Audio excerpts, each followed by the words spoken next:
খারাপ ছাত্র ছিলাম বলে হেডমাস্টার স্কুল থেকে বের করে দিয়েছিল। গতকাল সে হেডমাস্টারকে আমার কাছেই আসতে হলো। হা হা হা। তিনি আমার দিকে তাকিয়ে লজ্জিত ছিলেন। হয়তো তার লজ্জিত মাখানো মুখে ক্ষমার ভঙ্গি ছিল। তার কাজটা করাতে আমি কোনো টাকা নেইনি, যাতে তিনি বুঝেন সে অপমানের উত্তর। অবশ্য সেদিন বের করে না দিলে আজ এই অবধি আসতে পারতাম না। আজ এমন এক পর্যায়ে আছি আমি, সবাইকে আমার কাছে কোনো না কোনো ভাবে আসতে হয়। সবাই তাদের স্বীয় কাজের মাধ্যমে আমাকে টাকাও দিয়ে যায়। সেদিন এক পুলিশ এসেছিল, তাকে ওর টাকা ছাড়া ছাড়িনি। প্রথমত টাকা দিতে চায়নি, পরে আমি চেয়ার থেকে উঠে জোর করে টাকা আদায় করেছি। এখন আমার সে অধিকার হয়েছে, এখন শিখেছি কিভাবে টাকা আদায় করতে হয়। বড় বড় অফিসাররাও আজ আমার ছায়া তোলে, ভাবতেই ভালো লাগে। অথচ যখন টাকার অভাবে এসএসসি পরীক্ষায় হাত পেতেছি এসব নামকরা বড় লোকদের কাছে, কেউ সেদিন সে খালি হাতকে বরিয়ে দেয়নি, ফিরে তাকায়নি অবধি। অবশ্য তাকালে আজকের পর্যায়ে আসতে পারতাম না। হা হা হা হা। প্রতিটা প্রতিষ্ঠিত শিক্ষিত মানুষের উচিত একজন করে শিক্ষিত মানুষ তৈরি করা, লালন করা। অথচ কেউ করে না। যদি করতো সেদিন টাকার অভাবে আমাকে কাঁদতে হতো না, রাস্তায় দাঁড়াতে হতো না। অবশ্য করলে আজকের পর্যায়ে আসতেও পারতাম না। তাই ধন্যবাদ তাদের।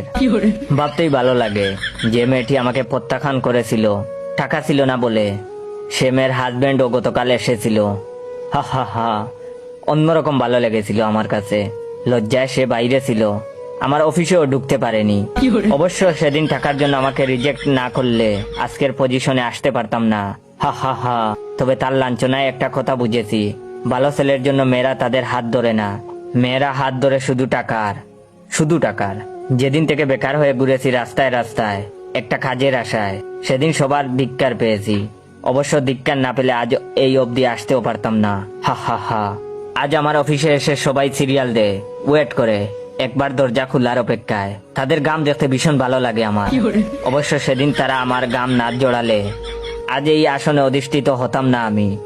সমাজের এই সকল ঘৃণতম শ্রেণী থেকে টাকা আদায় করতে পারতাম না আমি।